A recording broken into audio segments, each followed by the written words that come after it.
Thank you very much. We're going to begin. Shalom, everybody. Thank you for joining us for this week's Olim Toolbox Talks. 28 minutes of Tachlis tips for Olim. And this, of course, is the first night of Hanukkah. So I thank you very much for joining us. And I hope if you haven't lit, please do. At least one person is in Chutz La'aretz, so I'm sure you'll enjoy lighting tonight. I hope you do. My name is Sid Slifko. And this week's session is titled How to Get the Israel Ministry of Aliyah and Klitah to Work for You, Realistic Expectations, Smart Workarounds, and How to Stay Sane. One of the biggest surprises for new Olim, and also for Olim who've been here for a while, including myself, is learning how to navigate Israel bureaucracy. At the center of the experience is the Ministry of Aliyah and Klitah, which is the government agency that's officially responsible for helping Olim absorb and integrate into Israeli life. The ministry matters. The ministry does help. And the ministry, by the same token, can also be insanely frustrated. Understanding how the system works and what it can do, and even more importantly, what it won't do, and how to use all the workarounds to get what you want is the difference between feeling stuck when you make Aliyah and feeling supported after you make Aliyah. So let's take a realistic look at what the Ministry of Aliyah and Klitah does, and of course, what they don't do. First of all, the mission. The mission for the ministry is to encourage Aliyah, to insist Olim with their social, economic, and personal integration into Israeli society. And they really mean to do that. This is not a pie in the sky. This is exactly what they do. But it's not designed to walk with you every step of the way. They're not there to hold your hand. It's designed to administer programs and to give out benefits, not to proactively manage your klitah. That distinction explains everything. Because if you're going to rely on them to do things for you, you're not going to be satisfied. What does the ministry actually provide for the Olim? Well, number one, the sal klitah and financial benefits, which is very significant because it really helps you make that transition from being an Olim to being a citizen, as it were. They help with rent assistance, again, something very beneficial. Tax discounts, which last for, I believe, 10 years. And it's a wonderful thing that they do, and it really helps us ease into it. They not only give you links to the ulpans to help you with your Hebrew, but they also subsidize ulpans, which again is also very important because if you had to do it out of pocket, it would be an added and annoying expense. They also provide employment counseling. I'm not saying they are great, but they do have it. That's part of their package to help Olim. They help you with professional license guidance. If you're a doctor or a lawyer or some professional, they will help you get your license so you can continue practicing in Israel. It doesn't necessarily mean that they'll do everything, but they will aid you and guide you and lead you to where you need to go. They provide Klitah counselors. I believe they're called yoatzim or yoatzot, advisors, that help you with the things that you need for being integrated into Israeli society. And of course, they have programs that they run for students and retirees and lone soldiers and families. And they're very good at having these programs for the Olim. But understand, the benefits are real, the benefits are valuable, but they often require you, and I'd say they almost always require you, to know what to ask for, to know when to ask, and how to follow up. So This is something that you have to do in preparation in order to get the ministry to work for you. Now, the ministry is a very top-down ministry. They have a website, and I've put the link in the chat. The site even has a phone and an email, which leads you to the minister, the head guy, and his assistants. So it looks like on the surface that it's got everything, that the doors are all open. But I wouldn't bother writing the minister.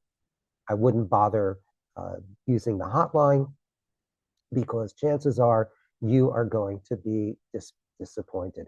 I am not telling you this out of hostility, but to give you an anecdote, I called the ministry 2 weeks ago to get the minister or one of his assistants to come to this meeting to speak to everybody. I finally heard back from them late this afternoon that they weren't able to make it. What can you do? This is Israel. They are a bureaucracy, and you don't always get a response. And sometimes when you do get a response, the response is too late. So again, I'm not telling you this out of any sort of evil animus or because I am hostile to them. All I'm saying is from personal experience and anecdotal evidence, the website itself is not going to help you if you use those tools to try and get what you need. But I will say this, the website gives you an overview and it gives you useful links that you should take advantage of. Because the ministry operates not from the top down, but from the bottom up. It has regional offices, city-level branches. In many places, services are coordinated with a municipal Klitah department, depending on the city, and they are helpful. Those are the tools and those are the avenues where you can approach the ministry and get what you need. This means your experience will depend heavily on where you live. For example, if you choose to move to one of the small towns in the periphery, chances are that the people who are the agents of the Ministry of Aliyah and Klitah, you won't have that much service support. If you move to a city like Yerushalayim, or Tel Aviv, or Haifa, or Modi'in, or Netanya, you will probably have a great deal of support. And I can tell you this again from personal experience, because we have worked with these ministry offices in the various regions. We have given seminars through the Jerusalem ministry office. They have 2 very active local branches that have people working with Olim, that have people working on Klitah, and they are very proactive in coming up with ideas and in coming up with programs that meet the needs of a whole range of Olim from different parts of the world, a very strong English-speaking component, which is very critical for people who make Aliyah. So what I would say is, if you plan to use the website, then don't use the website to get to the top. And I'll explain to you how you can use the website to make your entrance and get the benefits that you are entitled to from the ministry. You could also realize that the office hours are not necessarily all day long. You have to judge yourself and fit yourself to the office hours. And again, this is a municipal, a state, a government office, and state and government offices are generally limited in the range of services and the times that they offer these services. So you have to figure that out. The key thing is you have to have realistic expectations. Because the ministry is a government agency, it's operating under staff limitations, budget constraints, rigid procedures. Moreover, it's manned by people, which means that the level of services can be inconsistent and it's never infallible. So expect that sometimes your phone won't be answered, or that emails may take time, or that appointments may require persistence, and different clerks can give you different information. This is the drawback. But again, it's not because they are not interested in helping. They are interested in helping, but they are, in fact, a government office. And in order to get what you really want, you're going to have to work around. And therefore, there are other ways that you work around the ministry to kind of tailor it to your specific needs. And as I said, I'll give you a number of ways to do this, practical methods to get the ministry to work for you or to work around the ministry's shortcomings. Number one, go to the website and open up an online account on the website homepage. Again, the website is right here in the chat. The first page has an area, a personal area. When you make Aliyah, they give you a number. When you apply for Aliyah, they give you a number. Use that number to get into your personal area, and then you can start talking about the things that you need. And the website will be responsive. And I know that because I know people who've done it. And it's worth checking it out. Moreover, on the homepage itself, there's a list of local Aliyah coordinators under additional links.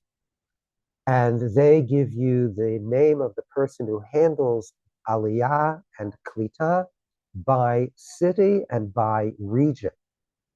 And all these people are eager to help you. They may not necessarily do a good job, but they're going to do their best to try. So I highly recommend doing that. And that way you can tailor the services of the big industry bureaucracy to your needs. Number three, be proactive, not passive. The ministry rarely initiates contact. You're going to have to ask what benefits apply to you, confirm timelines, follow up on mailings that you get or information that you hear or volunteer information that you need to politely but persistently, because in this country, persistence pays off. And it doesn't necessarily have to be with force, because I know that people think, oh, Israelis only listen to being forceful or being obnoxious. No, that's not the case. Because again, the people who work for them are not necessarily all Israeli. Some of them are Olim too. We have one person, for example, who works in the Jerusalem Matnas, in the Jerusalem Community Center, who herself is an Olim, and she is very, very helpful. So this is indicative of the people that they have working there. You should do that, and don't take no for an answer. That's the most Israeli thing you can do. Continue to make sure that you get service. Number two, prepare before every interaction. Before you meet, make sure you have all your documentation, copies if you're going to be meeting in person, questions that you've written out, do a list, do a checklist of what it is that you need, notes from previous conversations. Very important, because you want to follow up. You don't necessarily know you're going to be getting the same person when you call them, but you want to make sure that you move ahead and not take several steps backward. You want to make sure that you have everything that you need so you can advance your conversation and you can advance what it is that you need much further. Understand that no doesn't always mean no. No sometimes means you're in the wrong department, or you're missing a document, or the timing is wrong, or the policy is interpreted differently. Don't just take no and say, fine, all right. Ask what no means. Find out what that no is and how you can turn that no into a yes. We actually have a video on our website on how to turn an Israeli no into an Israeli yes. And if you check on our website for previous videos, you'll see it under chutzpah, and you'll see it under communicating with Israelis. And I'll post the link at the end. Ask clarifying questions. Don't argue. Redirect. Always make it proactive. Always make it beneficial. Never confrontational, but always helpful. Helpful to you, helpful to them. Excuse me. And make sure that in addition to using the website, when you are in Israel, use in-person visits strategically. Whenever possible, show up. It always helps when they see a person, when they can do this face-to-face. I'm not sure how well they're set up for Zoom if you're doing this from abroad, but try that as well. I often find that when I Zoom a contact in any of the offices here, I end up getting better service. And when they see me, when I see them, we can show each other our documents, we can show each other things that we need to see. That helps a lot. So whatever you can, in whatever format you can, either in person or possible in some sort of a Zoom type of conference, so that you can talk to each other in a way where everybody can see each other. The human side. Behind all encounters, there are people. As I said before, many of them are Olim themselves, and they genuinely want to help you. But because they are a government office, they are juggling hundreds of cases. And my expectation is that this will increase over the course of time. So as more and more people make Aliyah, and considering what current events are going on nowadays, we do expect that number to rise. Realize that there's going to be a lot of competition for the time from people who work for the Ministry of Aliyah and Klitah. So approach these people with clarity, with patience, with respect. It always goes a long way. Here's the most important Aliyah insight. You are not meant to rely on the ministry alone. When it comes to Israel, redundancy is the key to success. Israel runs not on concurrent systems, but Israel runs on parallel systems, formally and informally. When a government service doesn't work, then do an end run. Go to a non-government service or a company like Olim Paveway. See who else you can get. It's not a question of getting somebody to talk to the man at the top, because talking at the man at the top of the ministry is not going to help you. But find an alternative route, and there are alternative routes. You do have places like Nefesh B'Nefesh, which has a service. As I mentioned before, Olim Paveway has a service to help people with their Klitah, to ease them into it and to help run the hurdles and enable them to get to the finish line. You should use that. They help these end runs and parallel services and businesses help you understand which benefits apply to you. They help you prepare for ministry appointments. That's very significant. They help you navigate delays and dead ends. And they help you find alternate routes when the official paths stall. And in all likelihood, the official paths will stall from time to time. They don't replace the ministry, but they humanize it, and they help you work around its limitations. So let's get to the bottom line here. The Ministry of Aliyah and Klitah is an essential anchor to your Aliyah journey, but it's just one piece of the puzzle. If you have realistic expectations, if you prepare, if you persist, and if you get the right outside support, which, by the way, I think the best thing would be find somebody who is here already, another Olim, who can help you out. If you don't have that type of support, then check with Olim Paveway. We have Milavim, and that's their job. they can show you how to get the system to work for you. Remember, Klitah is a bureaucratic long haul.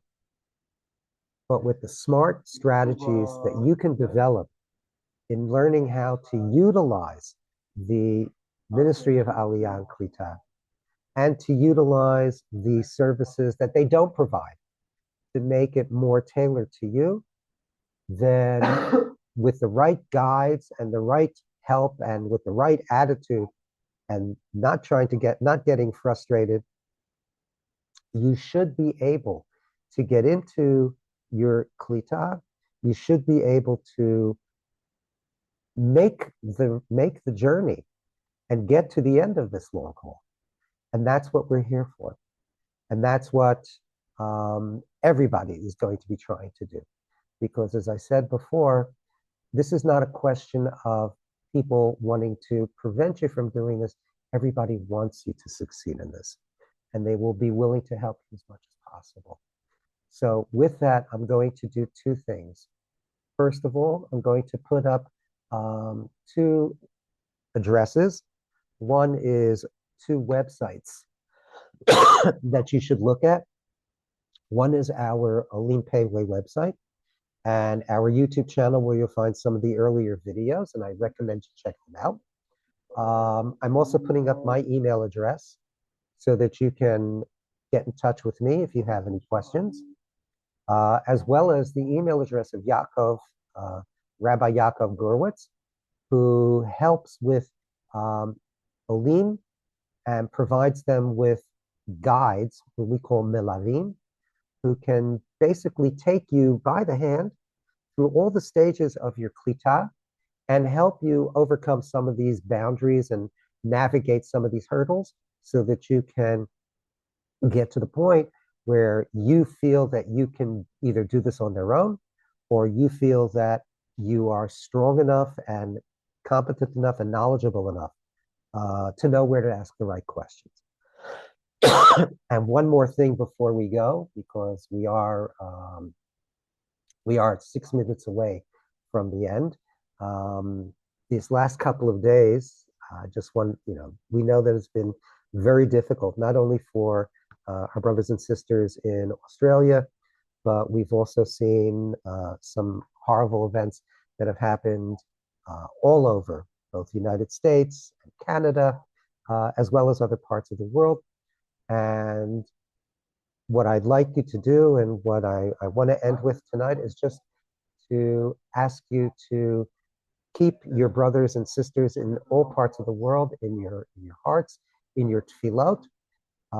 Their suffering diminishes our joy for Hanukkah, but it also strengthens our resolve to keep the lights burning so that we can push back against the dark. I saw a wonderful cartoon today where somebody said that the miracle of Hanukkah is not just that the light burned for 8 days, but that we've been keeping it burning for 2,000 years. So let's remember that this is our mission. It's not a question of getting people to make Aliyah for the reasons that we often think to run away from hatred, but we make Aliyah out of strength. Our being together with them strengthens them, and let's work hard to strengthen them, to strengthen ourselves, to strengthen our resolve, to be, on the most literal sense, the or lagoyim, but also the or to ourselves as well.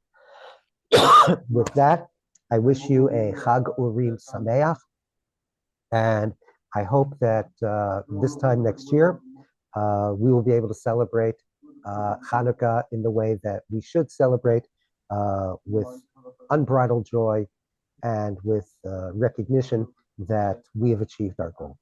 So again, I apologize. I'm going to cut it a little short because of my cold, but I wish you all a Chag Urim Sameach, a good week, and an easy Klitah to all of you. Sid, before you close up, I don't think that the ministry website was there. I posted what I think is the right one, but you might want to double check because it wasn't in the chat. All right, I did put it up very early. I'll put it up again. It probably doesn't show up after people come on. They don't get the back Okay. ones. So All right.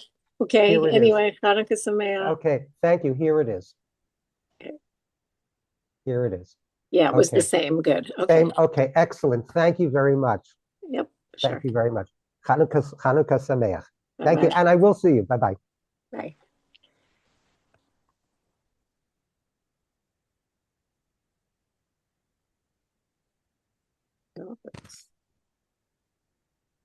Okay, if there are any questions, I'm free to answer. Otherwise, I wish you all a good, at least from here, a good night or a good afternoon, depending on where you are.